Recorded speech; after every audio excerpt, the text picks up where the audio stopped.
12ই রবিউল আউয়াল তারিখ আসলে ওদের মনে হয় নবী প্রেম বেড়ে যায়। অথচ এই বাংলাদেশে নবীর বিরুদ্ধে কত নাস্তিক, কত শয়তান কত কথা বলতেছে, ওদের কোনো প্রতিক্রিয়া দেখা যায় না। জোরে কোন কথা ঠিক কি না? ওই যারা ঈদে মিলাদুন্নবী করতেছে ওদের একজনকে আমি জিজ্ঞাসা করছিলাম, নবী যে 12 তারিখে দুনিয়াতে এসেছেন তার একটা দলিল দাও, একটা দলিল দাও যে 12 তারিখেই নবী দুনিয়াতে এসেছে, তার নির্ভরযোগ্য একটা দলিল দাও। ওরা বলতেছে দলিল টলিল বুঝি না, আমাকে বাবা যা কয় আমরা তাই লাপাই। ওরা দলিল টলিল বোঝে না।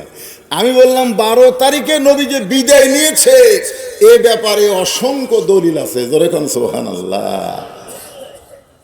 তাহলে তোমরা যে আনন্দ করতেছো, ঈদ করতেছো, এটা বিদায়ের দিনে, নবী বিদায়ের দিনে কোনো উম্মত খুশি হতে পারে না, চোখের পানি নিয়ে কান্দবে। জোরে কোন কথা ঠিক কিনা? জশ্নে জুলুস করে, ঢোলক দেলা পায়।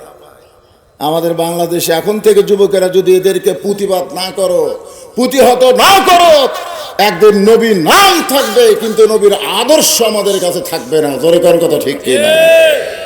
খালি নবীর নাম নিয়ে থাকলে হবে না তো, নবীর আদর্শ আমাদের গ্রহণ করতে হবে। এ কথা কার?